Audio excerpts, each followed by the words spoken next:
নমস্কার, আপনার রায় অনুষ্ঠানে আপনাদের সবাইকে স্বাগত। সাংঘ প্রধানের মন কি বাতে আগেই অস্বস্তি বেড়েছিল গেরুয়া শিবিরের। ভোট বিপর্যয় নিয়ে আরএসএস এর মুখপত্রে প্রশ্নের মুখে বঙ্গ বিজেপি। প্রশ্ন দলের বুথ স্তরের সংগঠন নিয়েও। 24-এর মহাসংগ্রামে গেরুয়া শিবিরের লক্ষ্য পূরণ হয়নি। দেশে 400 পার তো হয়ইনি, বাংলাতেও গতবারের চেয়ে 1/3 আসন কমে গিয়েছে। কেন্দ্রের টানা তৃতীয়বারের জন্য নরেন্দ্র মোদী সরকার গঠন হলেও বিজেপি এবং আরএসএস এর মধ্যে ফাটল নিয়ে জল্পনা তৈরি হয়েছে। কয়েকদিন আগে নতুন সরকারের উদ্দেশ্যে আরএসএস প্রধান মোহন ভাগবতের বার্তায় সেই জল্পনা আরও জোরালো হয়েছে। चुनाव लड़ने में भी एक मर्यादा होती है, उस मर्यादा का पालन नहीं हुआ। সরসংঘ চালকের মন্তব্য নিয়ে চর্চা ও তরজা যখন তুঙ্গে, ঠিক তখনই সামনে এলো আরএসএস এর মুখপত্র স্বস্তিকার প্রতিবেদন। অনেকের মতে 10ই জুন প্রকাশিত সংখ্যায় তৃণমূলকে সমালোচনার মোড়কে রাজ্য বিজেপির ব্যর্থতাকেই তুলে ধরা হয়েছে। আশঙ্কা প্রকাশ করা হয়েছে দলের বুথ স্তরের সংগঠন নিয়েও। আরএসএস এর মুখপত্রের একটি প্রতিবেদন অনুযায়ী মিথ্যা অহমিকায় ডুবে থাকা মমতার বিরুদ্ধে বিজেপির সাংগঠনিক শক্তি বৃদ্ধি বিশেষ প্রয়োজন। এবারের ভোটে আনুমানিক 82,000 বুথের অর্ধেকের বেশিতে তারা কর্মী দিতে পারেনি। মমতার বিরুদ্ধে মানুষের ক্ষোভকে তারা কাজে লাগানোর চেষ্টা করেছে।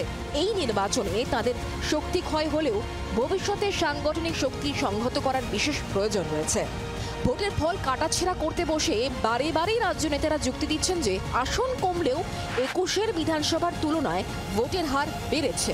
তো আমরা যে কারণে পশ্চিমবঙ্গের বিরাট জনগোষ্ঠীর প্রতি, ভোটার ভদ্রমণ্ডলীর প্রতি কৃতজ্ঞ যে তারা 2021 সালে নির্বাচন, সেই নির্বাচনের থেকেও 1% বেশি ভোট আমাদের দিয়েছে। ওভারঅল নাম্বার টেলিতে আমরা পিছিয়েছি, কিন্তু বিধানসভার নিরিখে যদি আমরা দেখি, বিধানসভার নিরিখে আমরা কিছুটা এগিয়েছি।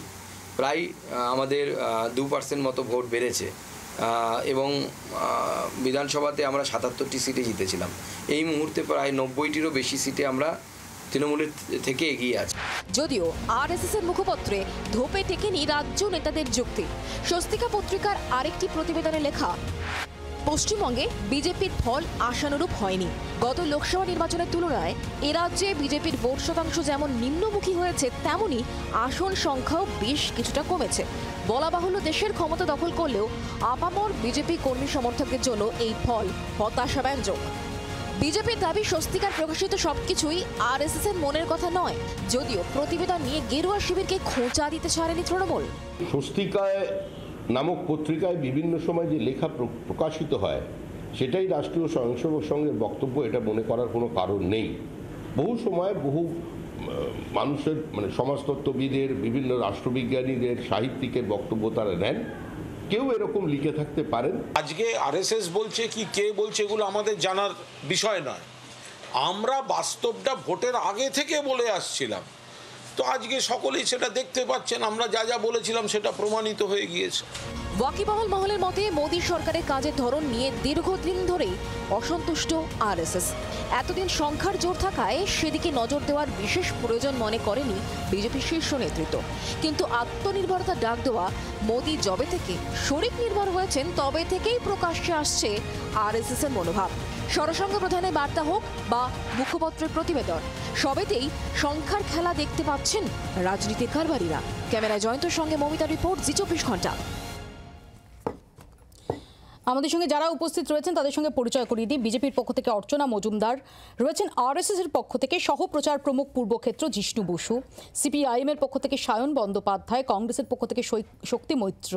আমাদের সঙ্গে রয়েছেন রাজনৈতিক বিশ্লেষক সম্বিত পাল এবং কিছুক্ষণের মধ্যে এসে যোগ দেবেন তৃণমূল কংগ্রেসের পক্ষ থেকে প্রদীপ্ত মুখোপাধ্যায়। আমি প্রথমে জিষ্ণু বসুর কাছেই যাব। জিষ্ণুবাবু, আরএসএস কি মনে করে যে বাংলায় যে বিজেপির আশানুরূপ ফল হলো না, তার জন্য যে সাংগঠনিক দুর্বলতা, সেটাই দায়ী? দেখুন, এটা একটা চক্রান্ত। যখন সারা ভারতবর্ষের মধ্যে এরকম নিষ্ঠুরতার কোনো জায়গায় উদাহরণ নেই যে কেউ রেশন আনতে যাচ্ছে, তার বায়োমেট্রিক করিয়ে নিয়ে তার কাছ থেকে, গরিব মানুষের কাছ থেকে রেশন ছিনিয়ে নিচ্ছে। গতকালকে একজনের সঙ্গে দেখা হলো ক্যানিংয়ে, সে এবারে সক্রিয়ভাবে কিছু কাজ করেই উনি, সে সংঘ বিজেপি তাদের সঙ্গে তার পরিচয় আছে, তার জন্য তার বাড়িকে 3 বার ভাঙা হয়েছে।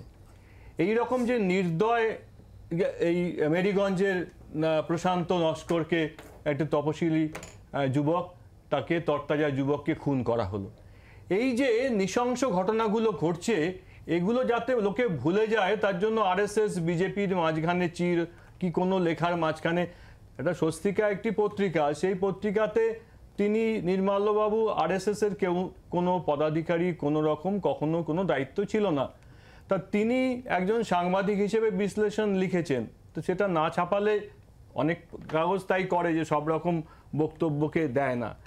আমি মনে করি না যে এই যে মানে এটা আরএসএস এর অবস্থান নয়, এটা আপনি বলছেন যে একজন ব্যক্তি বিশেষের অবস্থান নয়। আমি মনে করি শুধু অবস্থান তো নয়ই, এটা যে নিদারুণ অত্যাচার হচ্ছে সেটাকে ভুলিয়ে দেওয়ার জন্য এই ফাটলের কথা বলে লোকের মনকে বিভ্রান্ত করা হচ্ছে। অর্চনাদি, দেখুন আপনারা যদি যেটা আজকে যে প্রতিবেদন, সেই প্রতিবেদনকে সবার আগে আমি চ্যালেঞ্জ করি। কারণ আপনারা বলছেন এই যে স্বস্তিকা পত্রিকা হতে পারে, এটা আরএসএস এর পত্রিকা, এটা একটা ম্যাগাজিন, এবং আরএসএস এর মতো দল কিছু যদি মনে করে বা তাহলে এটা যদি এডিটোরিয়ালেও লেখা হতো তাহলেও খানিকটা মূল্য ছিল। নানা ধরনের রাষ্ট্রবাদী মানুষ, আমি বলছি আপনাকে ডেফিনেটলি আপনি যে বক্তব্যটা রাখছেন, যে ডেফিনেটলি সেই বক্তব্যটার প্রতি শ্রদ্ধা রেখেই আমি বলছি। সাংবাদিকতাটা সেটা আবার যেহেতু আমার ক্ষেত্র, লেট মি এক্সপ্লেন। যদি আজকে জাগো বাংলায় যে কারো লেখা এমন একটা রাইট আপ প্রকাশিত হয় যেটা তৃণমূল কংগ্রেস বা মমতা বন্দ্যোপাধ্যায় বা অভিষেক বন্দ্যোপাধ্যায় তাদের তীব্র সমালোচনা করে, সেটা অবশ্যই খবর হবে, খবর হওয়ার যোগ্য নাম্বার ওয়ান। কাজে প্রতিবেদনকে চ্যালেঞ্জ করার জায়গা নেই। আপনার বক্তব্য ভ্যালিড যে হ্যাঁ আরএসএস এর পত্রিকা একজন লিখেছেন, সেটাকে আপনি বলতে পারেন যে একজন ব্যক্তি লেখকের মত। নাম্বার ওয়ান, গণশক্তিতে আগামীকাল যদি গণশক্তিতে দেখা যায় যে যে কোনো ব্যক্তি বিশেষের এমন একটা রাইট আপ, যে রাইট আপটা বাম তথা সিপিআইএম কে তুলোধনা করছে, ডেফিনেটলি সেটা নিয়ে আপনার রায় হবে। এটা আমার খুব ইন্টারেস্ট আছে যে গণশক্তি কি লিখেছে, যে সারা ভারতবর্ষ তো বটে, পশ্চিম বাংলাতেও একেবারে যে ধুয়ে মুছে সাফ হয়ে গেছে, যেখানে 50-60টা এরকম সাংসদ যাদের ছিল বাম গণতান্ত্রিক শক্তি, তা বামেদের এটা ব্যাপারে গণশক্তি কি লিখেছে, কি লিখে কাগজটা ভর্তি করেছে, এটা আমারও জানার খুব আগ্রহ হয়। আমি আসবো অর্চনাদি, এবার যদি আপনার আমি যেটা প্রথমে যেটা ভুলে যাব সেটা হলো জাগো বাংলায় সীতারামইয়া চুরির ছবি বেরিয়েছে, এবং আপনাদের যেটা আপনি বলছেন গণশক্তিতে অভিষেক ব্যানার্জির ছবি বেরিয়েছে। এগুলো আমি তৃণমূল এবং সিপিএম তারা তো জোটে আছে, ওইটা আমি বলছি না। আমি বলছি দেখুন, আমরা যারা রাষ্ট্রবাদী বিজেপি দল, আমি এইটুকু বলতে পারি, আমরা মানে মত প্রকাশে বাধা দেয় সেই জন্য তার লেখা চেপে দেওয়া, সেই নীতিতে আমরা বিশ্বাস করি না। আমাকে একটু বলতে দিন প্লিজ। এটা আমাদের কোনো স্বস্তিকার কোনো এডিটোরিয়ালেও বেরোয়নি, কোনো রাষ্ট্রবাদী। যদি বুঝতাম যে এখানে আমাদের জিষ্ণুদার একটা রাইট আপ হয়েছে, আপনি বললে আমি মেনে নিতাম, কারণ উনি আমাদের সংগঠনের একটা অংশ।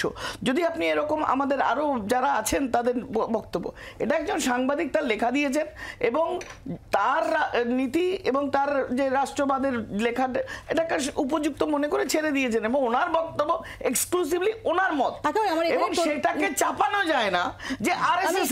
এখানে প্রদীপ্তর কাছে আসি। প্রদীপ্ত, আমরা তো দেখেছি যে আরএসএস এর মঞ্চে সেখানে প্রণব মুখোপাধ্যায়, তাকে আমন্ত্রণ জানানো হয়েছে এবং সেখানে গিয়ে প্রণব মুখোপাধ্যায় তার মত সেখানে ব্যাখ্যা করেছেন। তাহলে কেন এই নিয়ে এত শোরগোল কেন? না সত্যি কেন শোরগোল হবে? ওদের মাছ ওরা লেজা কাটবে না মাথা কাটবে সেটা ওরা ঠিক করবে, সেটা তো আমাদের বক্তব্য না। কিন্তু আমার জিষ্ণুবাবুর বক্তব্যের একটা কথা খুব কানে লাগলো, আমি বুঝতে পারলাম না চক্রান্ত মানে কিসের চক্রান্ত, কারা চক্রান্ত করছে? এই চক্রান্তটা কি আরএসএস এই স্বস্তিকা পত্রিকা বিজেপির বিরুদ্ধে করছে? বিজেপির বিরুদ্ধে স্বস্তিকা পত্রিকা চক্রান্ত করছে যে বিজেপি সংগঠন দিতে পারবে না। 23 সালে আমি তোমার এই চ্যানেলে তোমাকে বলে গিয়েছিলাম যে এতগুলো বুথ আছে, প্রায় 35,000-এর বেশি বুথ ছিল পঞ্চায়েতে, বা 50,000-এর বেশি, ওরা 1 লাখ কর্মী দিতে পারবে না। এটা আমিও বলে গেছিলাম, তুমি সেটা কোটও করেছিলে। আজকে সেইটা যদি স্বস্তিকা লেগে সেটা স্বস্তিকা, কিন্তু আমাদের বক্তব্যটা বারবার প্রমাণিত হচ্ছে যে বিজেপি আসলে একটা ন্যারেটিভে কাজ করছে। ওদের কাছে কিছু টাকা আছে, ওদের কাছে কিছু গণমাধ্যম আছে, ওরা সত্যি বলছে মত প্রকাশের স্বাধীনতা ওরা কিচ্ছু বলে না। কিন্তু আপনারা দেখিয়েছেন বিভিন্ন সময় যে কে কি মত প্রকাশ নিয়ে কি বলেছে, কতজন সাংবাদিক কিভাবে জেলে আছে, কতজন মানবাধিকার কর্মী কিভাবে জেলে আছে। যেমন আমরা তো দেখেছি অর্চনাদি যে জাগো বাংলায় অজন্তা বিশ্বাসের একটি লেখা, সেই লেখা নিয়ে শোরগোল পড়ে গিয়েছে একদম, এবং ক্ষমতায়ন নিয়ে, মহিলাদের ক্ষমতায়ন নিয়ে। এই যে চক্রান্তটাকে তুমি এত বড় করে একটা ফুল সেন্টেন্স করলে, এটা কিন্তু জিষ্ণুদা বলেননি। প্রথম কথা, চক্রান্ত কে কার বিরুদ্ধে, এটা একটা চক্রান্তমূলক লেখা। যে মানুষকে রেশনের দোকানে দাঁড়িয়ে বায়োমেট্রিক করার পরে তার কাছ থেকে রেশন নিয়ে নিচ্ছে মেডিগঞ্জে, আমি সেটাই বলছি তো, মেডিগঞ্জে একজন মানুষকে তরতাজা তপশিলি জাতির একটি ছেলে কাশীপুরের মতন জিষ্ণুবাবু খুন করা হলো, কাশীপুরের মতন যে অমিত শাহ আস্তে আস্তে অর্ধেক রাস্তা দিয়ে ফিরে চলে গেলেন, এবং বললেন যে ওটা অন্য কারণে। না না, এরকম এজেন্ট দিতে পারিনি, আমি কি সেটা নিয়ে গলাবাজি করছি? না প্লিজ, আমরা প্রসঙ্গে আসি, আমি সায়নের কাছে আসবো। সায়ন,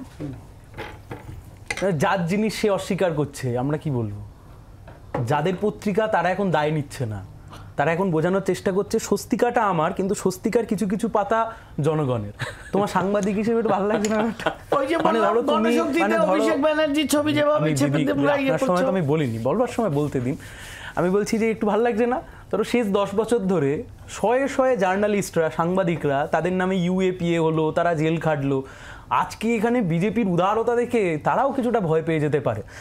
যে জায়গাতে বেরিয়েছে স্বস্তিকা, আজকে হঠাৎ করে বেরিয়েছে, আমি তোমাকে ক্যাটাগরিক্যালি সব দেখাচ্ছি যিনি লিখেছেন, কবে থেকে বেরোচ্ছে। আমি তোমাকে ফার্স্ট যেটা দেখাবো, এটা হচ্ছে 2021 সালের 6ই ডিসেম্বর, এই স্বস্তিকাতেই বেরোচ্ছে। মোদি মমতার রহস্য জোটে ফেঁসে সব দল, ভাঙন বিরোধী শিবিরে। এই মুহূর্তে মমতার কাছে দিল্লি আর মোদি দূরস্থ, অথচ সোনিয়া তার নাগালের মধ্যে, তাই নিবু নিবু কংগ্রেসের কফিনে শেষ পেরেক আর প্রদীপ জ্বালাতে তিনি আসরে নেমেছেন, গোয়া ত্রিপুরা ইত্যাদি ইত্যাদি ইত্যাদি। এটা হচ্ছে স্বস্তিকা। আমি তোমার সবচাইতে স্বস্তিকার যাকে নিয়ে সবচাইতে বেশি আলোচনা হয়েছে, প্লিজ আমাকে বলতে দিন। আমি বলছি এটাও হচ্ছে স্বস্তিকা। এখানে অভিষেক বন্দ্যোপাধ্যায়, তৃণমূল কংগ্রেসের সর্বভারতীয় সাধারণ সম্পাদক, তার গ্রেফতারি নিয়ে একটি সুন্দর আর্টিকেল বেরিয়েছিল এই আরএসএস এর স্বস্তিকাতে। কি বলছে? বলছে অবদের গোবদে আনন্দ, অভিষেক আটক ইন্দ্রিয় সুখ। এক্স্যাক্টলি, অভিষেক আটক ইন্দ্রিয় সুখ না রাজনৈতিক প্রয়োজন। এখানে আমি তোমাকে 4টে লাইন খালি দেখাচ্ছি। এটা ঠিক অনেকের কাছে মূল সমস্যা, অভিষেক কেন জেলের বাইরে, এটা অবান্তর চিন্তা। তদন্তকারীদের মতে গ্রেপ্তার তদন্তের একটা অংশ, পুরো তদন্ত নয়। মনে হয় এই একমুখী ভাবনা এখনকার বিরোধীদের সত্য থেকে বিচ্ছিন্ন করে রেখেছে। এটা আরএসএস এর কথা, সত্যিকার কথা। আমি তোমাকে কথায় আসছি, প্লিজ আমি বলছি প্লিজ শেষ করতে দাও প্লিজ। এই যে আরএসএস এর লেখা বলে এস্টাবলিশ, এই 10 সেকেন্ড সময় নেব। এই যে সময়তে উনি বলছিলেন যে বামেদের 60 জন 70 জন সাংসদ ছিলেন, মানে 60 জন 65 জন সাংসদ ছিলেন। সত্যি তো ভাবতে ভালো লাগে। এখন সেটা ভাবতে ভাবতে হঠাৎ করে দেখলাম 24শে অক্টোবর 2000, একটা সময়তে 2003 সাল 15ই সেপ্টেম্বর এই আরএসএস এর কোয়ার্টার থেকে দাঁড়িয়ে মমতা বন্দ্যোপাধ্যায়কে ডেকে সাক্ষাৎ মা দুর্গা বলা হচ্ছে। মমতা বন্দ্যোপাধ্যায় ঠিক সেই সময়তে 2003 সাল, উনি এখন অস্বীকার করবেন কিনা জানি না, সিপিআইএমকে আমরা পশ্চিমবাংলা থেকে উৎখাত করে দেবো যদি আপনাদের 1% সাপোর্ট পাওয়া যায়। আগের বছর বিজয়া দশমীর 24শে অক্টোবর, আপনি আরএসএস এর সাথে যুক্ত, আপনি বলুন তো, বিজয়া দশমীর 24শে অক্টোবর 2023 সাল কালচারাল মার্কসিজমের উপর আক্রমণ করা হয় আরএসএস এর দপ্তর থেকে। তৃণমূল সম্পর্কে তো আপনাদের মুখ থেকে একটা আওয়াজ বেরোয় না। উত্তর নেই জিষ্ণু বসুর কাছে। আমি একটা কথা বলতে দিন প্লিজ। আরএসএস এর প্রতিনিধি সভায় 2 বার এই নৃশংস নরহত্যার, পশ্চিমবাংলাতে তৃণমূল শাসিত যে সরকার তার নৃশংস নরহত্যার ব্যাপারে প্রতিনিধি সভাতে প্রতিনিধি সভা আরএসএস এর সর্বোচ্চ ডিসিশন মেকিং অথরিটি, তাতে এখানকার এই নরহত্যার ব্যাপারে তৃণমূল শাসিত সরকারের এখানকার আইন শৃঙ্খলার ব্যাপারে হয়েছে, জানতে হবে। এবারে বিষয় হচ্ছে যে কালচারাল মার্কসিজমের বিষয়ে বলা অবশ্যই বলার উচিত। কালচারাল মার্কসিজম আমাদের এখানকার কি কি ক্ষতি করছেন সে বিষয়ে বলা দরকার। কিন্তু আরও একটা জিনিস ভাবা উচিত, আপনি বললেন না মমতা ব্যানার্জির ব্যাপারে বলেছেন, এই কলকাতার মানুষ দেখেছিলেন যে জ্যোতি বসু, অটল বিহারী বাজপেয়ী আর বিশ্বনাথ প্রতাপ সিং একসঙ্গে দাঁড়িয়েছিলেন। আমি বলছি এই মমতা ব্যানার্জি যারা রক্তে লেগে রয়েছে, আমি বলছি যার হাতে রক্তের দাগটা লিখে রয়েছে তিনি যখন মোহন ভাগবতকে ফল আর মিষ্টি পাঠান পশ্চিম মেদিনীপুরে, সেটা অ্যাকসেপ্ট করতে খুব একটা অসুবিধা হয় না আপনাদের? যিনি ভারত সেবাশ্রম নিয়ে কথা বলতে পারেন মঞ্চ থেকে, তিনি কেন আরএসএস নিয়ে একটাও কথা বলতে পারেন না? আজকে রাজ্যের মানুষের কাছে প্রশ্ন ওঠে না? দ্বিতীয় দফার ভোটের পরে যিনি ভারত সেবাশ্রম নিয়ে প্রশ্ন করলেন, তিনি আরএসএস নিয়ে রক্তের দাগ তো বামেদের হাতে আরো বেশি ছিল। রক্তের দাগ যদি আমরা 70-এর পরের থেকে দেখি, তাহলে রক্তের দাগ বামেদের হাতে যতটা ছিল সেটা ভোলা যায় না। মানে সেটা মরিচ ঝাঁপির গণহত্যার থেকে শুরু করে। আর প্রথমত যে এই লজিকটা আমি এখানে যেহেতু প্রসঙ্গান্তরে চলে যাবে, কারণ বিভিন্ন রাজনৈতিক দল অন্য রাজনৈতিক দলের হাতে রক্তের দাগ আছে কিনা সেটা নিয়ে প্রশ্ন তোলে। কেউ মরিচ ঝাঁপি তুলবেন, কেউ তোমরা তৃণমূল কংগ্রেসের দিকে তুলবেন, কেউ গোধ্রার দিকে তুলবে। কাজেই এর তো কোনো শেষ নেই। আমি আসবো, প্লিজ আমি একটুখানি শক্তিবাবুর কাছে আসবো। শক্তিবাবু বলুন, কি ব্যাপারটা হচ্ছে, সৃষ্টি স্রষ্টা যাবে সৃষ্টিকে করে অস্বীকার। স্বস্তিকা পত্রিকা আজকে যদি ভারতীয় জনতা পার্টি অস্বীকার করে, আজকে মোহন ভাগবতের কথা যদি অস্বীকার করে, এর চেয়ে লজ্জার আর কিছু নেই। তিনি কি বললেন? তিনি বললেন সংসদীয় গণতন্ত্রের প্রতিদ্বন্দ্বী বিরোধী নয়, বলা উচিত প্রতিদ্বন্দ্বী। তিনি বললেন যে সার্বিক ভারতবর্ষের সর্বৈব সমস্ত রকম একটা বৃহৎ গণতন্ত্রকে বাঁচাতে যেমন শাসক গোষ্ঠীর প্রয়োজন, ঠিক তেমনভাবেই একজন প্রতিদ্বন্দ্বী। আজকে সেই জায়গায় দাঁড়িয়ে এখন যদি কেউ বলে যে আরএসএসে কেউ আলাদাভাবে লিখে দিতে পারে, যদি কেউ বলে গণশক্তিতে আলাদাভাবে কেউ লিখে দিতে পারে, যদি কেউ বলে জাগো বাংলায় আলাদাভাবে লিখে দিতে পারে, এর চেয়ে লজ্জার আর কিচ্ছু নেই। আমি একটু এখানে সম্বিতের কাছে আসবো। সম্বিত, ঠিক অর্চনাদি বা জিষ্ণু বাবু যেটা বলছেন যে তারা স্পেস দেন সব রকমের মত প্রকাশের জন্য, এবং যে কারণেই ব্যক্তি লেখকের মতামত, এটা কি সত্যি সত্যি ব্যক্তি লেখকের মতামত হিসেবে ধরে নেওয়া যায়? দেখুন, স্বস্তিকা একটি বাজারি পত্রিকা নয়, এটা আরএসএস এর মুখপত্র। কাজে এখানে যদি কেউ অভিষেক বন্দ্যোপাধ্যায়ের বন্দনা করেন বা কেউ সিপিআইএম এর বন্দনা করেন, সেই লেখা কি জিষ্ণুবাবুরা ছাপবেন? তারা ছাপবেন না। তো যে লেখা ছাপা হয়েছে সেটাতে কোনো রকমের একটা এন্ডোর্সমেন্ট রয়েছে, যদিও ক্রিটিক্যাল, তারা পুরোটা একমত নাও হতে পারেন ইত্যাদি, কিন্তু যা বক্তব্য তার সাথে আরএসএস এর কোনো রকমেরই সম্পর্ক নেই বা তার কোনো রকম সমর্থন নেই, এটা হতে পারে। একটা জিনিস এই নির্বাচনে আমরা দেখেছি, এবং মোহন ভাগবতের বক্তব্য সঙ্গে এবং ইন্দ্রেশ কুমার, তারপরে রতন সারদার আর্টিকেল, কিছুতেই আমরা দেখেছি যে এবারের নির্বাচনে বিজেপির সঙ্গে আরএসএস এর কোথাও একটা ডিসকানেক্ট ছিল। এ রাজ্যেও কি সেটা ছিল না? সেটাই সবচেয়ে বড় প্রশ্নের বিষয়। তারা কি খুব খুশি হয়েছিলেন যে দেবশ্রী চৌধুরীকে রায়গঞ্জ থেকে সরিয়ে দক্ষিণ কলকাতার মতো কেন্দ্রে দেওয়া, যে দেবশ্রী চৌধুরী আরএসএস এর ঘনিষ্ঠ বলে আমরা জানি? এখানে কি সম্বিত, আমি তুমি যেটা বলছো সেটার রেস্ট টেনে আমি একটু জানার চেষ্টা করব তোমার কাছ থেকে, তোমার মত যে আরো বেশি করে এ রাজ্যে, কারণ এই রাজ্যে আমরা দেখছি দুটো স্রোত রয়েছে, আদি বিজেপি এবং নব্য বিজেপির একটা স্রোত রয়েছে এখানে। অ্যাবসলিউটলি, সেই কথাই আরএসএস এর সর্বভারতীয় নেতৃত্ব যা বক্তব্য রেখেছেন বা যে আর্টিকেল বেরিয়েছে তাতে সে কথাই বলা হয়েছে যে একটা ইনফিলট্রেশন হচ্ছে বিজেপির মধ্যে, যারা বাইরে থেকে আসছেন তাদেরকেই বেশি গুরুত্ব দেওয়া হচ্ছে, এবং সেই নিয়ে প্রচুর আলোচনা বিভিন্ন জায়গায় হয়েছে। এ রাজ্যেও একই রকমের ঘটনাই ঘটছে, আমরা দেখতে পাচ্ছি, যেটা নিয়ে স্বীকার হয়তো কেউ করছেন না, কিন্তু দিলীপ ঘোষ বনাম শুভেন্দু অধিকারীর একটা টেনশনের কথা আমরা বারবার দেখতে পাচ্ছি। যে দিলীপ ঘোষ তিনি মেদিনীপুরের কেন্দ্রে দাঁড়াতে স্বচ্ছন্দ ছিলেন, তাকে সরিয়ে দেওয়া হলো, এবং সেটাও বলা হচ্ছে শুভেন্দু অধিকারীর জন্য। শুভেন্দু অধিকারী কোথা থেকে এসছেন? তৃণমূল থেকে এখানে এসছেন। কাজে এই টেনশনটা একটা আছে। তো কাজেই এটা বিষ্ণুবাবুরা বা অর্চনাদিরা তারা বলতে পারবেন যে এই ডিসকানেক্টটা কি সত্যি নেই, তারা কি সত্যি খুব খুশি যে আমি আসবো সম্বিত। অর্চনাদি কিছু বলতে চান? অর্চনাদি খুব সংক্ষেপে।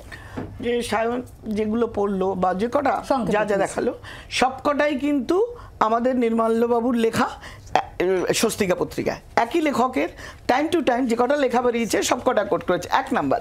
2 নাম্বার, কোনো একজন লেখকের বিশেষ মতামতকে আরএসএস এর মত বলে চালিয়ে দেওয়াটাকে আমি তীব্র প্রতিবাদ করি। এটা তার নিজস্ব মতামত, এটা মাথায় রেখে আমার শিক্ষিত বন্ধুরা কথাগুলো। 3 নাম্বার, আমি তো ধারাবাহিকভাবে, আমি কৃষ্ণদার কাছে আমার প্রশ্ন যে আমি যদি ধারাবাহিকভাবে আপনাদের পত্রিকায়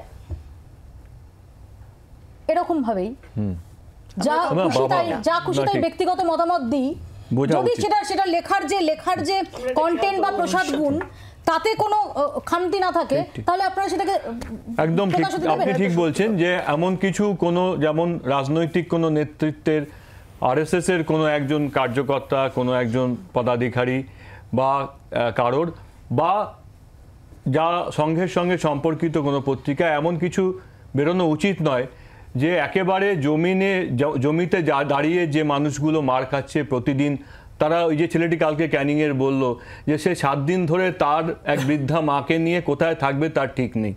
তাই সেই মানুষটার কাছে যাতে বিভ্রান্তি না পৌঁছয়, তার নৈতিক দায়িত্ব রাজনৈতিকভাবে যিনি কাজ করছেন তার আছে, সংঘের যিনি কাজ করছেন তারও আছে। যে পত্রিকা বেরোচ্ছে সেই পত্রিকার মধ্যে এমন কিছু থাকা উচিত নয় যাতে ওই মানুষটার মধ্যে কোনো বিভ্রান্তি। আপনি মনে করছেন যে এই লেখাটার স্বস্তিকায় জায়গা পাওয়া সম্ভব? আমি লেখাটা পড়িনি, সত্যি কথা বলতে কি, আমি আপনাদের এখানে আসার পরেই আমি শুনলাম, লেখাটা পুরোটা পড়িনি। হয়তো এরকম হতে পারে যে ইন বিটুইন লাইন্স আপনারা কিছু বের করেছেন, নির্মলবাবু ওইভাবে লেখেন, তাও হতে পারে। আসবো। এরই মধ্যে আমরা কি দেখলাম যে অভিষেক বন্দ্যোপাধ্যায়ের গড়ে আরো তীব্র হলো বিজেপির কোন্দল। দলবিরোধী কাজের অভিযোগে ডায়মন্ড হারবারের প্রার্থী ছিলেন যিনি, অভিজিৎ দাস ওরফে ববি, তাকে সাময়িক বরখাস্ত করল গেরুয়া শিবির। সদ্য শেষ হওয়া লোকসভা নির্বাচনে অভিষেকের বিরুদ্ধে বিজেপির বাজি ছিলেন অভিজিৎ। প্রচার পর্ব থেকে ভোটের দিন পর্যন্ত বিশেষ দাঁত ফোটাতে পারেননি তিনি। মঙ্গলবার বিজেপির কেন্দ্রীয় প্রতিনিধি দল ডায়মন্ড হারবার কেন্দ্রের অধীন আমতলায় গেলে তাদের ঘিরে ধরে বিক্ষোভ দেখান দলের আক্রান্ত কর্মী সমর্থকরা। এই বিক্ষোভের পিছনে অভিজিতের ইন্ধন রয়েছে বলে মনে করছে বিজেপির নেতৃত্ব, যদিও দলের তরফে কোনো চিঠি পাওয়ার কথা অস্বীকার করেছেন অভিজিৎ।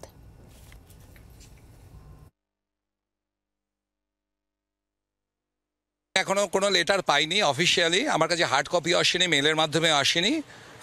যদি আসে তাহলে আপনার প্রশ্নগুলো উত্তর দেবো। হোয়াটসঅ্যাপে কিছু সাংবাদিক আপনাদের যারা বলেছে যে রাজ্য বিজেপির নাকি মিডিয়া ডিপার্টমেন্ট থেকে আমাকে ওনাদেরকে দেওয়া হয়েছে, তো আমার কাছে যেটা আসেনি, এটা যে ফেক কি অরিজিনাল আমি জানি না। যদি ফেক হয় তো কোনো কথাই নয়, কারণ এরকম ফেক লেটার তো অনেক সময় হয়। অফিসিয়ালি যতক্ষণ না লেটারটা হার্ড কপি আসছে, মেলের মাধ্যমে আসছে, আমি কোনো কিছু এই ব্যাপারে বলতে পারবো না। অভিজিৎ দাস, যাকে অভিষেক বন্দ্যোপাধ্যায়ের বিরুদ্ধে যিনি আপনাদের বাজি ছিলেন, তার বিরুদ্ধে ব্যবস্থা নিতে হচ্ছে কেন? দেখুন, আমাদের দল যে সিদ্ধান্ত নিয়েছে দল সেটা জানিয়ে দিয়েছে, অবশ্য আমি নিজেও দেখিনি। আর ববি যা বলার তো আপনাদের মিডিয়ার সামনে বলেই দিল। সুতরাং আমাদের দলের সংগঠনের কোনটা এক্সপেল, কোনটা নিয়ম মতো, সেইটা দল বেশি ভালো বিচার করবে। মিডিয়াতে বসে 4টে দলের 4টে লোক এই নিয়ে একটু না করলে বোধহয় মিডিয়ার টাইমটা বেঁচে যাবে। শুনুন, আমাদের সংগঠন কিছু ডিসিপ্লিনের ভেতর চলে। তৃণমূলের মতো এখানে বকটুই হয় না, দু দলের কামড়াকামড়িতে বকটুই হয় না। আমাদের সংগঠন 19 থেকে 20 হলে এক্সপেল হয়, তাকে কাজ করতে রেস্ট্রিকশন করা হয়। না, এখন তুমি বললে যে অভিজিৎ বাবুকে, মানে ববি বাবুকে কিছু লোক পাঠিয়ে দিয়েছেন, ববি বাবু নিজের লোককে পাঠিয়ে দিয়েছেন। তাহলে যেদিনকে ববি বাবুর নাম ঘোষণা ছিল সেদিনকে 60 জন লোককে পাঠিয়েছিল। সেই 60 জন লোক কে ছিল? যারা ওই সেক্টর 5-এর বড় এসি অফিসে, ভাড়া করা এসি অফিস 15 লাখ না 20 লাখ টাকা ভাড়া দেয়, সেই অফিসে কারা 60 জন লোককে পাঠিয়েছিল? যখন এটা বলছো তখন গতকাল রাতের একটা ঘটনা বলি। খোদ কলকাতা শহরের বুকে এক ওয়ার্ডের তৃণমূল কংগ্রেস কাউন্সিলর, তিনি আরেক ওয়ার্ডের তৃণমূল কংগ্রেস কাউন্সিলরের বিরুদ্ধে বলছেন যে তিনি নাকি লোক পাঠিয়ে তাকে মেরেছেন পার্টি অফিসের মধ্যে। আমরা কি বলবো সেটা জানেন? দিদি এই মাত্র জানেন না যে ওই 60 জন কে ছিল, কি বলছে? অর্চনাদি খুন হয় আর যদি কথা বলার থাকে একটা মনোলগ করুন না প্লিজ। প্রদীপ তো কোনো ব্যক্তি আক্রমণ না, যে খুব না ব্যক্তি আক্রমণ না, আমার সময় বলেছেন বলে বললাম। আমি প্রসঙ্গক্রমে বলছি, অর্চনাদি জানেন না যে 60 জন কর্মী ডায়মন্ড হারবার থেকে এসেছিল সেক্টর 5, ওদের যে অফিস সল্ট লেকে, সেখানে এদের বিরুদ্ধে বলতে, ববির বিরুদ্ধে বলতে। জানে না, উনি জানেন না যে এই চিঠিটা সত্যি কি সত্যি না। এটা যদি রাজ্য বিজেপির অবস্থা হয়, রাজ্য বিজেপির মুখপাত্রের অবস্থা হয়, ঠিক সেরকম আরএসএস এর মতন 21 সাল থেকে 24 সাল অবধি একই ব্যক্তি লিখে গেল, এডিটর পাল্টেছে কিনা জানি না, এখানে এসে আরএসএস এর মুখপাত্র বলতে আমরা তো জানি না। অভিজিৎ দাস ওরফে ববি তার বিরুদ্ধে শাস্তিমূলক ব্যবস্থার পথে। আমি তো এই জন্যই তোমার এই স্বস্তিকা পত্রিকা সব মিলিয়ে প্লিজ বলতে দিন। আমি বলছি স্বস্তিকা পত্রিকায় যেখানে অভিষেক বন্দ্যোপাধ্যায় বা অভিষেক ব্যানার্জিকে নিয়ে যে আর্টিকেলটা বেরিয়েছিল, আজকের এই ঘটনার সাথে তুমি মিল খুঁজে পাবে। কেন আমি তোমাকে বলছি, ফের আমি তোমায় দুটো লাইন পড়ে শোনাচ্ছি। অভিষেককে হয়রানি করা হচ্ছে, তিনি নির্দোষ, দুটি চূড়ান্ত সিদ্ধান্ত, ফলে ভুল হওয়াটাই স্বাভাবিক, হচ্ছেও তাই। আসলে আরএসএস কি কোথাও পিছন থেকে সাপোর্ট দিয়ে অভিষেক ব্যানার্জিকে বকলমে নেতা বানাতে চাইছে? তার কারণ আমি বলছি দেশের প্রধানমন্ত্রী, দেশের স্বরাষ্ট্রমন্ত্রী সবাই পশ্চিমবাংলায় আসে, কিন্তু কেউ ডায়মন্ড হারবারে মিটিং করতে যায় না। ডায়মন্ড হারবারে মিটিং করতে গিয়েই তো ওখানে এত বড়, এটা অন্ধ হলে কি প্রলয় বন্ধ থাকে? বলতে দাও না, কথা বলতে দাও না, তুমিও জানো এবার না 2020 ডিসেম্বরে, না প্লিজ বলতে দাও সায়ন, তোমার যদি মনে না থাকে দর্শকের মনে আছে, প্লিজ ডোন্ট ইন্টারাপ্ট। এরকম নয়, ডায়মন্ড হারবারে বড় প্রোগ্রামও অনেক হয়েছে, কিন্তু ডায়মন্ড হারবারে সত্যিকারের যেটা হয়েছে সেটা গণতন্ত্রের পক্ষে লজ্জার বিষয়। এটা আমার মনে হয় বাম যে দলগুলো, সেই দলগুলো স্বীকার করবে যে ডায়মন্ড হারবারের প্রত্যেকটা বুথে এবং কি ধরনের ঘটনা ঘটেছে। তাই এটাকে সমর্থন কিছুতেই করা হয় না কোনোভাবে। সম্বিতের কাছে আসবে, সম্বিত, এই অভিজিৎ দাস ওরফে ববি, তার বিরুদ্ধে শাস্তিমূলক ব্যবস্থা বিজেপির, যদিও তিনি অস্বীকার করছেন, তিনি বলছেন তিনি কোনো চিঠি পাননি। এটা কতটা সিগনিফিকেন্ট? শুধুমাত্র কালকের ওই বিক্ষোভ, তার নেপথ্যে অভিজিৎ দাসের ইন্ধন রয়েছে, এতটাই সাদামাটা, নাকি আরো গূঢ় কারণ থাকার সম্ভাবনা?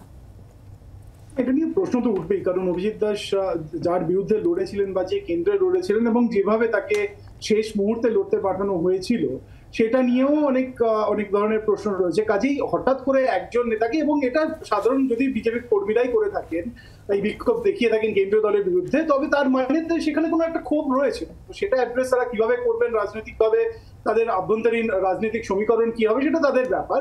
কিন্তু এইটা অবশ্যই মানে পশ্চিমবঙ্গের রাজনীতির ক্ষেত্রে এবং বিজেপির যে রাজনৈতিক অবস্থান সেটার দিকে যদি আমরা দেখি, তবে খুবই সিগনিফিকেন্ট একটা ব্যাপার যে যেখানে বিজেপির স্থানীয় স্তরের কর্মীরা তারা বিক্ষোভ দেখাচ্ছেন কেন্দ্রীয় দলের বিরুদ্ধে, এবং তার জন্য তাদেরই দলের একজন গুরুত্বপূর্ণ প্রার্থীর বিরুদ্ধে ব্যবস্থা নিতে হচ্ছে, তার মানে কিছু তো গন্ডগোল রয়েছে অবশ্যই। একেবারে একটা ছোট্ট বিরতি নেব, বিরতির পর ফিরে আসছি। অভিনেত্রী ঋতুপর্ণা সেনগুপ্ত আজ হাজিরা দিয়েছিলেন সিজিও কমপ্লেক্সে। ছোট্ট একটা বিরতির পর এ প্রসঙ্গে আলোচনায় আসছি, দেখতে থাকুন আপনার রায়।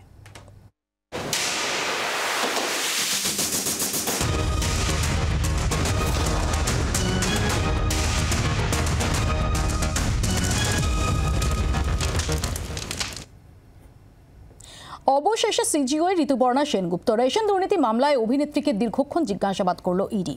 5.5 ঘন্টা পর ইডি দফতর থেকে বেরিয়ে ঋতুপর্ণার দাবি, রেশন দুর্নীতির সঙ্গে তার কোনো যোগ নেই, তার পরও থেমে নেই তরজা। ঢুকেছিলেন বেলা 12:15 নাগাদ, বেরোলেন যখন ঘড়ির কাঁটায় প্রায় 5:45। বুধবার প্রায় 5.5 ঘন্টা সিজিওয়ে কাটালেন টলিউডের প্রথম সারির অভিনেত্রী ঋতুপর্ণা সেনগুপ্ত। বাইরে চলল জল্পনার বারুদ। রেশন দুর্নীতি মামলায় ঋতুপর্ণাকে আগেই তলব করে এনফোর্সমেন্ট ডিরেক্টরেট। 5ই জুন সল্টলেকের সিজিও কমপ্লেক্সে তাকে হাজিরা দিতে বলা হয়, কিন্তু বিদেশে থাকার কারণ দেখিয়ে হাজিরা এড়ান ঋতুপর্ণা। এদিন সকালে প্রথমে সিজিওয়ে যান ঋতুপর্ণার হিসেব রক্ষক। কিছুক্ষণ পর ইডি দফতরে ঢোকেন অভিনেত্রী। বেশ কয়েক ঘন্টা ধরে চলে জিজ্ঞাসাবাদ পর্ব। ইডি সূত্রের দাবি, রেশন দুর্নীতিতে ধৃত জ্যোতিপ্রিয় মল্লিকের সঙ্গে ঋতুপর্ণার আর্থিক লেনদেনের প্রমাণ পাওয়া গিয়েছে। প্রাক্তন খাদ্যমন্ত্রীর মাধ্যমে রেশন দুর্নীতির টাকা ঘুরপথে ঋতুপর্ণার অ্যাকাউন্টে ঢুকেছে। এনফোর্সমেন্ট ডিরেক্টরেটের আধিকারিকরা যেটা সন্দেহ করছেন বা তারা যেটা মনে করছেন যে যেই ট্রানজ্যাকশন বা যেই অর্থ, বিপুল অর্থের কথা বলা হচ্ছে যেটা ঋতুপর্ণা সেনগুপ্তর সংস্থায় গিয়ে পৌঁছেছিল, সেটা কিনা প্রসিডস অফ ক্রাইম বা দুর্নীতির টাকা, মূলত রেশন দুর্নীতির টাকাই জ্যোতিপ্রিয় মল্লিকের কাছ থেকে গিয়েছিল কিনা ঋতুপর্ণা সেনগুপ্তর কাছে, এবং ঋতুপর্ণা সেনগুপ্ত সেই বিষয়ে অবগত ছিলেন কিনা, তার কোনো নলেজ ছিল কিনা, তাও কিন্তু তার কাছ থেকে জানতে চাওয়া হচ্ছে। যদিও ইডি দফতর থেকে বেরোনোর পর ঋতুপর্ণার দাবি, তিনি রেশন দুর্নীতির সাথেও নেই, 5এও নেই। আমাকে কিছু ডকুমেন্টস প্রোভাইড করতে বলেছিল ওদের ইনভেস্টিগেশনের কোঅপারেশনের ব্যাপারে, আমি প্রোভাইড করে দিয়েছি। দে আর হ্যাপি উইথ মাই কোঅপারেশন। এটাই হচ্ছে ব্যাপার, এই দুর্নীতির সাথে আমার কোনো কানেকশন নেই। একটা ডকুমেন্ট ওরা চেয়েছিল, আমি সেটা দিয়ে দিয়েছি, আমার অ্যাকাউন্টেন্টও দিয়ে দিয়েছে, আমরা ওনাদের বুঝিয়ে দিয়েছি, এবং they are very happy with my cooperation. ওনারাও কোঅপারেট করেছেন, আমিও কোঅপারেট করেছি। ঋতুপর্ণার হাজিরা নিয়ে তৃণমূল কোনো মন্তব্য না করলেও খোঁচা দিতে ছাড়েনি গেরুয়া শিবির। একেবারেই বলতে পারবো না, তদন্তের বিষয়, এবং ঋতুপর্ণা সেনগুপ্ত আমাদের দলের সঙ্গেও, আমাদের দলের নেত্রীও নন, দলের সঙ্গে কোনো সম্পর্ক নেই। এই বিষয়ে যদি কিছু বলার হয় আমার মনে হয় নিশ্চয়ই ঋতুপর্ণা সেনগুপ্ত বা তাঁর আইনজীবীরা বলবেন, এই বিষয়ে কোনো মন্তব্য করব না। নাম করা প্রতিষ্ঠিত নায়িকা, মানুষ তার অটোগ্রাফ নেয়, তার সঙ্গে সেলফি তুলতে যায়। তিনি যখন ওখানে যাবেন তো স্বাভাবিকভাবেই প্রচুর ক্যামেরা থাকবে। এটা কিছু মানুষের কাছে আনন্দের খবর হতে পারে, চোখের সামনে ঋতুপর্ণা ঘোষকে দেখতে পেয়েছেন। কিছু মানুষের তার কাছে এটা নিঃসন্দেহে একটা অসম্মানের বিষয়, তাকে ইডি ডেকে পাঠিয়েছেন। ইডি সূত্রে খবর, জ্যোতিপ্রিয় এবং তার প্রাক্তন আত্মসহায়কের বয়ানের সূত্র ধরে এদিন ঋতুপর্ণাকে জিজ্ঞাসাবাদ করা হয়। অভিনেত্রীর বয়ানও রেকর্ড করেন তদন্তকারীরা। জিজ্ঞাসাবাদ পর্বের পর এবার ঋতুপর্ণার জমা দেওয়া নথি খতিয়ে দেখছে ইডি। ক্যামেরায় দীপের সঙ্গে বিক্রমের রিপোর্ট, জি 24 ঘন্টা। ইতিমধ্যে আমাদের সঙ্গে এসে যোগ দিয়েছেন প্রাক্তন ইডি কর্তা অনুপ চট্টোপাধ্যায়। আমি অনুপবাবুর কাছে শুরুতে যাব। অনুপবাবু, যে অভিযোগ উঠছে যে এই রেশন দুর্নীতির টাকা অভিনেত্রীর কোম্পানির অ্যাকাউন্টে গেছে, আপনি এটাকে কীভাবে দেখছেন? Good evening everybody. এই আপনাদের নিউজেই এইমাত্র যেটা জানতে পারলাম আর কি, যে আমাদের রেশন স্ক্যাম যেটা নিয়ে ইনভেস্টিগেশন হচ্ছে, তার সাথে মানে জ্যোতিপ্রিয় মল্লিক এবং তার যে পিএ ছিলেন তাদের স্টেটমেন্ট রেকর্ড করা হয়েছে এবং সেই স্টেটমেন্টে ঋতুপর্ণা সেনগুপ্তর কোনো রেফারেন্স পাওয়া গেছে। সাধারণত যে কোনো ইনভেস্টিগেশন আপনার এইভাবেই হয়, কোনো একটা সূত্র থাকে, তাহলে সেই সূত্রে জানা যাচ্ছে তারা বয়ান দিয়েছেন। এখন তারা কি বয়ান দিয়েছেন এটা আশা করা যেতে পারে যে ডেফিনেটলি কোনো ফাইন্যান্সিয়াল ট্রানজাকশন হয়েছে। সেই ফাইন্যান্সিয়াল ট্রানজাকশন কীভাবে হয়, হয়তো ক্যাশে হতে পারে অথবা ব্যাংকে হতে পারে। এটা মোস্ট প্রবাবলি থ্রু ব্যাংক সাম অ্যাকাউন্ট সাম ফান্ড ট্রান্সফার হয়েছে। তার কারণ এর আগেও আমরা বেশ কিছু জায়গাতে ইনভেস্টিগেশনে দেখেছি যে জ্যোতিপ্রিয় মল্লিক এবং তার অ্যাসোসিয়েটদের ফান্ড বিভিন্ন জায়গাতে ট্রান্সফার হয়েছে এবং তার উপর বেস করে তাদেরকে ডাকা হয়েছে। এইবার উনি যে স্টেটমেন্টটা দিলেন যে উনি রেশন দুর্নীতি বা এইসব কোনো দুর্নীতির মধ্যে আপনার জড়িত নন বা এটার কোনো ইয়ে নয়, সেটা কিন্তু তদন্ত সাপেক্ষ। It's too early two comment.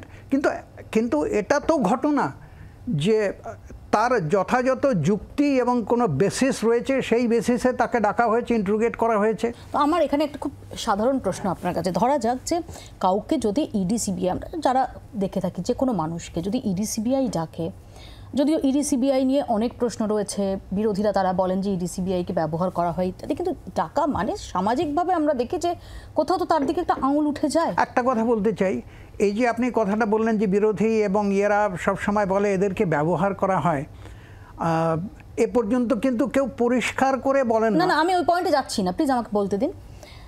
আমার বক্তব্য হচ্ছে যখনই কাউকে ইডি সিবিআই ডাকলো, স্বাভাবিকভাবেই তার দিকে নজর যায় আলাদাভাবে এবং ডেফিনেটলি তার নামের পাশে একটা কোয়েশ্চেন মার্ক তো বসে যায়। এখানেই আমার প্রশ্ন যে ধরা যাক সাম্প্রতিক অতীতে আমরা বিভিন্ন দুর্নীতির পরিপ্রেক্ষিতে, বিভিন্ন দুর্নীতি মামলার পরিপ্রেক্ষিতে দেব থেকে শুরু করে বনি সেনগুপ্ত থেকে শুরু করে নুসরাত জাহান থেকে শুরু করে সায়নী ঘোষ, তাদেরকে আমরা তলব হতে দেখেছি কেন্দ্রীয় এজেন্সির সামনে। পরবর্তীকালে দেখা গেছে যে কেউ সেটা জাস্টিফাই করতে পেরেছেন, কেউ হয়তো জাস্টিফাই করতে পারেনি, কিন্তু মোটামুটি তারা গেছেন এবং তারা বেরিয়ে এসেছেন। আমার এখানেই প্রশ্ন যে আদৌ কি ঋতুপর্ণা সেনগুপ্ত তার এই তলব নিয়ে এখনই, অর্থাৎ খুব বেশি কিছু থেকে থাকতে পারে, রেশন দুর্নীতির সঙ্গে ঋতুপর্ণা সেনগুপ্ত জড়িয়ে যেতে পারেন, এরকম কোনো কনক্লুশনে যাওয়ার কোনো সম্ভাবনা থাকছে? দেখুন, এই যে কোনো তদন্তের এই স্টেজে it's too early two comment. কিন্তু ঘটনাটা হচ্ছে যদি কোনো ফাইন্যান্সিয়াল ট্রানজাকশান হয়ে থাকে, সেই ট্রানজাকশানের রুটটা দেখতে হবে। এখন ঋতুপর্ণা সেনগুপ্তর অ্যাকাউন্টে যদি কোনো ফান্ড এসে থাকে, তাহলে কোথা থেকে ফান্ডটা এলো, কে দিল, কি তার উদ্দেশ্য, এর উপর নির্ভর করছে আপনার যে ফান্ডটা ওইখান থেকেই এসছে, না এটা তার হার্ড আর্ন মানি, না এটা কোনো শো করে বা অন্য কিছু। মেন জিনিসটাই হচ্ছে তাই। আর ইডি সিবিআই আপনার তখনই ডাকবে যখন ডেফিনিট কোনো তথ্য প্রমাণ রয়েছে এবং সেটাকে সলভ করার জন্যে। তো কিন্তু আনটিল অ্যান্ড আনলেস এই মানে দেয়ার ইজ সামথিং, এবার সেই টাকাটা নিয়ে সেই টাকাটা কিভাবে অ্যাকাউন্টে এসেছিল, কার মাধ্যমে এসেছিল, সেটা কিভাবে জাস্টিফাই করা যায়, অর্থাৎ সেটার সঙ্গে ডেলিবারেটলি কোনোভাবে ঋতুপর্ণা সেনগুপ্ত বা কোনো ব্যক্তি বিশেষ জড়িত কিনা সেটা তাকে জাস্টিফাই করতে হবে। এক্স্যাক্টলি, যেমন আপনি দেবের ক্ষেত্রে হয়েছে বা অন্যান্য আর্টিস্টের ক্ষেত্রে হয়েছে, বনির কথা বললেন, তার ক্ষেত্রেও হয়েছে, তাদেরকে জাস্টিফাই করতে হয়েছে যে এই ফান্ডটা কিসের, কোত্থেকে এলো, এটা আকাশ থেকে পড়ে না, টাকা রোজগার করতে হয়। আমি একটু এখানে প্রদীপ্তর কাছে আসবো। প্রদীপ্ত, না দেখুন, আমি ঠিক একইভাবে বলবো কুণালদা যেরকম বলেছেন যে ওর রাজনৈতিক বিষয়ের সঙ্গে আমাদের কোনো রাজনৈতিক বিষয়ের যোগাযোগ যেমন নেই, তেমনই ওর যে ফাইন্যান্সিয়াল ট্রানজ্যাকশন হয়েছে সেই ফাইন্যান্সিয়াল ট্রানজ্যাকশনের জাস্টিফিকেশন ওকেই দিতে হবে একেবারে। কিন্তু জ্যোতিপ্রিয় মল্লিকের সঙ্গে রাজনৈতিক যোগাযোগ তোমাদের নিবিড়ভাবে, এবার জ্যোতিপ্রিয় মল্লিকের কথা ছিল, আমরা আগেও বলেছি, আবারও বলেছি, জ্যোতিপ্রিয় মল্লিক থেকে শুরু করে আর যে আছেন আমাদের দলের সঙ্গে যুক্ত, যে তাদের প্রত্যেকের যে আইন ব্যবস্থার মাধ্যমে যা হচ্ছে দ্রুত ব্যবস্থাপনার মধ্যে আসুক। অনেক দিন ধরেছে সেগালের 100 কোটি 400 কোটি 200 কোটি শুনে নিয়েছি, শুনে আমরা বলছি যে যদি সে দোষী হয় তাকে শাস্তি দাও, কিন্তু মিঠুনদা যেন না হয়ে যায়। কারণ মিঠুনদার ব্যাপারে দেখলাম যে টাকা ফেরত দিয়ে দিল, ব্যাস মুক্ত। তারপর বিজেপি, এই টাকা ফেরত দিয়ে বিজেপি বা বিচারক এসে হট করে সময়কালে তার সঙ্গে বিজেপির কথা হচ্ছে, তারপর বিজেপি, এরকম যেন না হয়। যেটা হবে আমরা পরিষ্কার দল করি, পরিষ্কারভাবে শোধনবাদী দল করি, আমরা বলি যদি আমাদের দলের কেউ দোষী হোক আমরা দায় নেব। শোধনবাদী দল 100বার সব সময়, এবং সেটা দেখে এই নতুন শব্দটা আমি একটু সম্বিতের কাছে যাই। সম্বিত, শোধনবাদী তৃণমূল কংগ্রেস শোধনবাদী দল, এটা প্রদীপ্তর কাছ থেকে আজকে আমি সম্ভবত প্রথমবার এই শব্দটা শুনলাম। সম্বিত, তুমিও সম্ভবত প্রথমবার শুনলে। হ্যাঁ, প্রথমবার শুনলাম, বেশ ভালো লাগলো শব্দটা, পরে ব্যবহার করা যাবে হয়তো কোনো সময়। কিন্তু যেটা প্রদীপ্ত বলার চেষ্টা করছেন যে টাকা ফেরত দিয়ে মিঠুন চক্রবর্তী বিজেপিতে জয়েন করে নিলেন, সেটা একটা রাজনৈতিক পদক্ষেপ অবশ্যই, কিন্তু ইডির আমি যতটুকু বুঝি, এবং এখানে অনুভব হয়েছে তিনিও ভালো বলতে পারবেন, যে ইডির কাজটাই হচ্ছে যে টাকাটা বেনিয়মের মাধ্যমে যে টাকাটা রোজগার করা হয়েছে বা যে টাকাটা পাওয়া গেছে সেই টাকাটা উদ্ধার করা হচ্ছে তাদের প্রধান কাজ। এবং এখানে ঋতুপর্ণাও সম্ভবত সেই কথাই বলেছেন ইডির কর্তাদের কাছে, যে উনি সূত্রের মারফত আমরা জানতে পারছি যে তার কাছে যে টাকাটা এসছে তিনি সেই টাকাটা ফেরত দিতে রাজি ছিলেন, এবং অন্যান্য অভিনেতা প্রযোজক যারা আগে এই ধরনের আর্থিক দুর্নীতির সঙ্গে তাদের নাম জড়িয়ে গেছে বা তারা কারোর থেকে টাকা পেয়েছেন, কোনো সিনেমা করেছেন বা কোনো রকম অ্যাডভার্টাইজমেন্ট করেছেন বা কোনো প্রোডাক্ট বা সার্ভিস এন্ডোর্স করেছেন, তার বদলে যে টাকাটা পেয়েছেন তারা সেটা ফেরত দিয়েছেন। তো এটাই ইডির অন্যতম কাজ, যে এই টাকাটা উদ্ধার করা। এবারে সেইটা করতে গিয়ে যদি সেই টাকাটা উদ্ধার না করা যায় এবং দেখা যায় সেটা এমন কারো কাছে গেছে এবং যেটা বেআইনিভাবে ব্যবহার হয়েছে, তো সেইখানে শাস্তির প্রসঙ্গ অবশ্যই আসবে। অর্চনাদি, দেখুন, প্রথম কথা হলো ঋতুপর্ণা সেনগুপ্ত বললেন উনি নিশ্চয়ই কোনো একটা লিঙ্ক এসেছিল, একটা লিঙ্ক না আসলে তাকে ডেকে পাঠাবার কোনো জায়গা নেই, তার অ্যাকাউন্টসে হোক যে কোনো একটা জায়গায়। নিন্দুকেরা তো বলে যে আপনাদের গুডবুকে না থাকলে ইডির ইনভেস্টিগেশনের সঙ্গে আপনাদের গুডবুক কথাটা আপনার মতো এর পক্ষে ঠিক জুৎসই হলো না। আপনাকে একটু ব্যালেন্স করতে হবে যে ইডি ইজ ইন্ডিপেন্ডেন্ট অথরিটি, যারা ফিনান্সিয়াল গরবিলের জন্য এনকোয়ারি করে, দে হ্যাভ দ্যাট পাওয়ার, এবং তারা তাদের কাজ করেছে। কোনো লিঙ্ক, কোনো কারণ, কিছুর জন্য তারা হাইকোর্টের নির্দেশে এই উইটনেসকে ডেকে তারা করছে। এটা হলো 1 নম্বর ব্যাপার। যেভাবে রেশনের চাল চুরি করে এই আপনার তৃণমূলের জ্যোতিপ্রিয় মল্লিক, বাকিবুর রহমান, শঙ্কর আড্ড, শাহজাহানেরা মানুষের পেটে লাথি মেরে তার যেই দুর্নীতির টাকা কোটি কোটি টাকা হয়েছে, সেখানে যদি লিঙ্কে কারো নাম এসে যায়, কারো অ্যাকাউন্টের মাধ্যমে হয়, তখন ইডি ডাকলে তাকে আপনাদের বলাটা সাজে না। 3 নম্বর কথা যেটা একটু আগে উনি এক্সপ্লেইন করছিলেন, আমি একেবারেই 100% একমত যে দেখুন, যখন অ্যাকাউন্টে উনি ডকুমেন্ট, শি ইজ কোঅপারেটিং যদি হয়, তাহলে ডকুমেন্ট যেগুলো সাবমিট করবে ইডির যে লিঙ্ক, নিশ্চয়ই এটা বেরিয়ে আসবে, ঠিক যেভাবে বেরোবে শাহজাহানের এবং আপনাদের মন্ত্রী যিনি এখন ভেতরে ঢুকে রয়েছেন। তো এই জায়গায় দাঁড়িয়ে যদি কেউ একটু যদি বিজেপিতে যান, না, আজকে যদি বিজেপিতে যান, সেটা প্রদীপ্ত, আপনি তোমাদের মতো দল নয়, তোমরা যে দলটা করো, তোমরা যেমন আমাদের ইউএপি এর ইয়েকে জেনারেল সেক্রেটারি করে যে শুভেন্দু অধিকারী দোষী ছিল না দিদি, সে দিব্যি মোড়ের আনন্দে আমরা দীর্ঘদিন ধরে এটা বলেছিলাম শুভেন্দু অধিকারী দোষী না দিদি, মাহাতো ছাত্রদল মাহাতো তারা পরম আনন্দে রয়েছে। বিজেপি সেই দলটা করে না, যাক শুভেন্দু অধিকারী দোষী নয়, করে না। বিজেপি যে রাজনীতিটা করে সেই রাজনীতিতে চোর মানে তার ধরা পড়া জরুরি এবং তার পানিশমেন্ট হবে। No one can stop, no one can stop him. পাপ এবং তার অন্যায়, তার বিচার সেগুলো হবে। আমি সায়ন এবং শক্তিদার কাছে আসার আগে অনুপবাবু কিছু বলতে চান, একটু শুনে নেব। অনুপবাবু প্লিজ। আপনাদের একটা আমি খুব পরিষ্কার করে বলতে চাই, এগুলো আজকাল শুনে আসছে, আর একটু আগের প্রদীপ্ত বললেন যে টাকা ফেরত দিলেই ব্যাপারটা চাপা পড়ে যায়। এটা কিন্তু লিগালি কখনো হয় না। আপনি কাইন্ডলি আগে ব্যাপারটা বুঝুন। আমি একটা ক্রাইম করে, আমি আজকে চুরি করলাম, ডাকাতি করলাম, কিছু টাকা আমি লুট করলাম। আমি কেন প্রদীপ, আমি মিঠুন চক্রবর্তীর বিষয়ে যাচ্ছি না, আমি খুব টেকনিক্যালি আপনার কাছে জানার চেষ্টা করছি। ধরা যাক বনি সেনগুপ্তর ক্ষেত্রে আমরা দেখেছি যে বনি সেনগুপ্ত একটা গাড়ির জন্য টাকা পেয়েছিলেন, এমনটা তিনি জানিয়েছিলেন এবং সে টাকা ফেরত দিয়ে দেন।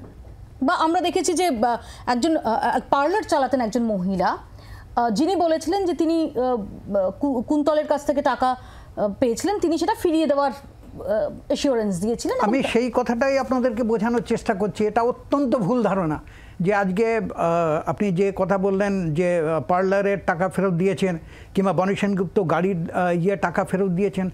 ক্রাইম তার পানিশমেন্ট তার হবেই। এখন যেটা ফাইনালি এটা যখন কোর্টে যখন চার্জশিট পেশ করা হবে, তার কারণ কোনো আইন নেই আজকে মানি লন্ডারিং অ্যাক্টে, প্রিভেনশন অফ মানি লন্ডারিং অ্যাক্টে এমন কোনো আমার নীতি নেই, আইন নেই।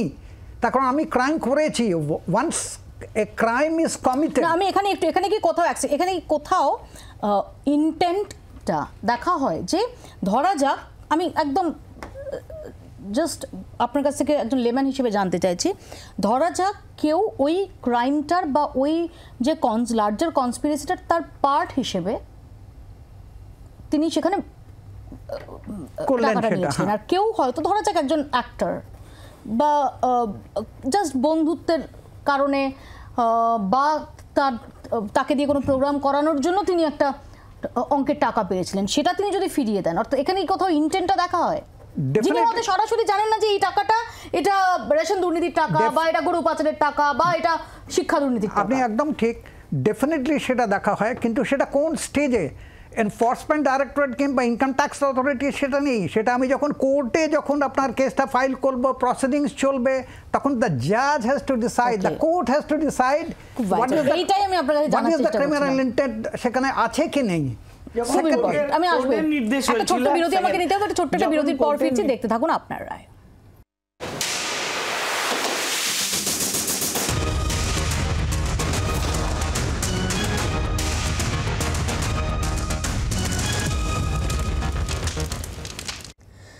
ফিরে এলাম বিরতির পর, আমি সায়নের কাছে আসবো। সায়ন, দেখো মৌপিয়াদি, আজকে দুঃখের হলেও সত্যি এই লড়াই আন্দোলন সব তো আমরা প্রথম দিন থেকে ছিলাম, পশ্চিমবাংলার যত যা দুর্নীতি, কিন্তু বর্তমানে দুর্নীতির তদন্তের নামে ছেলে খেলা হচ্ছে। খুব স্ট্রেট কাট পার্টির পক্ষ থেকে তোমাদের চ্যানেলের মাধ্যমে গোটা রাজ্যের মানুষকে জানাচ্ছি, বর্তমান সময়তে তদন্তের নামে সির্ফ ছেলে খেলা চলছে সিবিআই এবং ইডির মাধ্যমে। আমি তোমাকে 1, 2, 3, 4 করে পয়েন্ট করে বলছি, এবং এর ফলে আসলে যারা বেনিফিট পাচ্ছে সেটা হচ্ছে যারা দুর্নীতি করেছে তৃণমূল কংগ্রেস। প্রথম কথা, ঋতুপর্ণা সেনগুপ্তের নাম যখন প্রথম জড়িয়েছিল সেটা রোজ ভ্যালি কাণ্ডে, গৌতম কুণ্ডুর সাথে তার ডিরেক্টলি নাম জড়ায়। 2014 সালে এই সারদা রোজ ভ্যালির মামলাতে সিবিআইকে ডিরেক্ট নির্দেশ দিয়েছিল ভারতবর্ষের সুপ্রিম কোর্ট, মাথা খুঁজে বের করতে হবে, অভিনেতা অভিনেত্রী নয়, মাথা খুঁজে বের করতে হবে।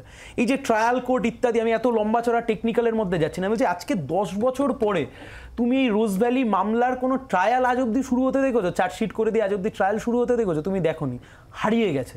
আমি তোমাকে দ্বিতীয় বলছি, শিক্ষক নিয়োগ দুর্নীতির মামলা। এই মুহূর্তে শিক্ষক নিয়োগ দুর্নীতির মামলায় যিনি জাজমেন্ট দেয়া বিচারপতি আর শিক্ষক নিয়োগ মামলায় যাকে ডেকে পাঠানো হয়েছিল তো দুর্নীতির পার্ট বলে সায়নী ঘোষ, দুজনে মিলেই ভোটে জিতেছেন, দুজনে মিলেই একই প্লেনে করে এবার দিল্লিতে যাচ্ছেন। মাঝখান থেকে তদন্তটা রাস্তায় পড়ে গড়াগড়ি খাচ্ছে। আমি খালি একটা তোমাকে কথা বলছি, যখন এই এত পয়েন্টগুলো আসছে, 13টা নোটিশ পাওয়া মলয় ঘটক, 13 বার নোটিশ পাওয়া মলয় ঘটক ইডি আর সিবিআই এর কাছ থেকে। একবারের জন্য কিছু হয় না তো? বনি সেনগুপ্ত যায়, ঋতুপর্ণা সেনগুপ্ত যান, ইত্যাদিরা যান, খবর হয়, তা নিয়ে আলোচনা হয়। কিন্তু সায়নী ঘোষকে 2 বার নোটিশ পাঠায়, একবার যায় না, তাদের বিরুদ্ধে কোনো অদ্ভুতভাবে কোনো কিছু গ্রহণ করা হয় না, কারণ তদন্তের নামে ছেলে খেলা চলছে। আর শক্তিদা মমতি, আজকে অনেকক্ষণ দীর্ঘক্ষণ ধরে আমি বঞ্চিত বলার দিক থেকে। যাই হোক, যে ঘটনাটা হচ্ছে, অবশ্যই ঋতুপর্ণা সেনগুপ্তর অ্যাকাউন্টসে, যেহেতু আমি একটা সরকারি ব্যাংকের কর্মচারী ছিলাম, আমি জানি যেটা 161 বা 164 কনফেশন স্টেটমেন্টও আছে, যিনি প্রাক্তন ইডি আছেন। সবচেয়ে বড় কথা হচ্ছে এই সিবিআই, ইডি, আইটি, এদের আর আলটিমেট আউটপুটটা কোথায়, এদের সাকসেস রেটটা কোথায়, এ নিয়ে আদালতও আজকে প্রশ্ন তুলছে। আজকে 5 ঘন্টা ধরে ঋতুপর্ণা সেনগুপ্ত নিশ্চয়ই ওখানে গল্প করতে যাননি। আজকে জ্যোতিপ্রিয় মল্লিকের টাকা ট্রানজ্যাকশান কিভাবে হয় এবং অ্যাকাউন্ট ভাড়াও দেওয়া যায়, শুধু তাই নয়, ব্যাপারটা পরিষ্কারভাবে আরও ব্যাখ্যা করার দরকার যে কোনো একটা সূত্র না থাকলে আজকে যে টাকাটা এসছে, উনি একজন অভিনেত্রী, উনি টাকাটা কোন সোর্সে এসছেন, কিভাবে পেলেন, তার যদি এক্সপ্লেনেশন দিতে পারেন, দ্যাট ইজ ওকে। কিন্তু সিবিআই ইজ নট স্যাটিসফাইড। এবং আমি একটা কথা যেটা বলতে বাধ্য হচ্ছি তোমাদের এই প্রচার মাধ্যমে, যে আজকে ভারতের বিচার ব্যবস্থা, এই যে ধরো single bench, double bench, high court, lower court, SDJM court, supreme court, তার ট্রায়াল ওই চার্জশিট, এই করতে করতে মানুষ যেন মানে really they are fed up. Rose Valley কাণ্ডর আগেও একটা ঘটনা ঘটেছিল, শম্ভু মুখার্জিকে লালবাজারের উপর থেকে ধাক্কা দিয়ে ফেলে দেওয়া হয়েছিল। আজকে আইটি, ইডি, সিবিআই, এরা সবচেয়ে ভারতবর্ষের সবচেয়ে একটা নির্ভরযোগ্য সংস্থা। তাদের যদি সাকসেস রেট এই জায়গায় পৌঁছায়, তাহলে সাধারণ মানুষ বিচারের আশায় যারা বসে আছে, আজকে যেন মনে হচ্ছে বিচারের বাণী নীরবে নিভৃতে কাটছে। দেখুন, এটা তো আর মানে যেইভাবে বলছেন খানিকটা সত্যি কথা, কিন্তু এত বড় একটা মানে কারাপশান, আর এত বেশি লোক ইনভলভড, আর কারাপশানের স্টেজে করতে গিয়ে প্রত্যেকটা স্টেজে দেখুন নতুন নতুন অ্যাডিশন হচ্ছে। নাম্বার 2, যারা অ্যাকিউজড তারা বারবার হাইকোর্ট, সুপ্রিম কোর্ট, এইখানে ওইখানে গিয়ে ডিলে করছে। ন্যাচারালি পুরো প্রসেসটা ডিলে হচ্ছে, তার মানে এই নয় ছেলে খেলা হচ্ছে, বন্ধ হচ্ছে, এই হচ্ছে, ওই হচ্ছে। এটাকে পলিটিসাইজ করবে না, let it run on its own way, let it do their duty, এবং দেখুন কি হয়। লকেট চ্যাটার্জির ব্যাপারটা এখনো চুপ হয়ে গেল দিদি, 2016 সাল থেকে চলছে এই লকেট চ্যাটার্জি। চাঁদের বাড়ি, কিছুক্ষণ আগে শ্রমিকদা বলছিলেন না চাঁদের হাটের মতন, চাঁদের বাড়ির লকেট চ্যাটার্জি, রুদ্রনীল কি বলেছিল তখন, তার উত্তর দিদি নিশ্চয়ই দেবে। যে আমরা শুনলাম যে জ্যোতিপ্রিয় মল্লিকের স্টেটমেন্ট থেকে ঋতুপর্ণার নাম উঠে আসতে পারে, কুন্তল ঘোষের স্টেটমেন্ট থেকেও সায়নী ঘোষের নাম উঠে এসেছিল। কেউ একজন বলুক তো আলটিমেট আউটকামটা কি হলো দিনের শেষে। আমাদের সময় একদম সেখানেই শেষ করতে হবে। ঋতুপর্ণা সেনগুপ্ত তিনি দাবি করেছেন যে তার আজকের যে জিজ্ঞাসাবাদ তাতে ইডি সন্তুষ্ট। শেষ পর্যন্ত ঋতুপর্ণা সেনগুপ্ত তার তথ্য দিয়ে এজেন্সিকে সন্তুষ্ট করতে পারেন নাকি এর জল আরও দূর গড়ায়, এদিকে আমাদের নজর থাকবে। আপাতত আপনার রায় এখানেই শেষ করছি, দেখতে থাকুন জি 24 ঘন্টা।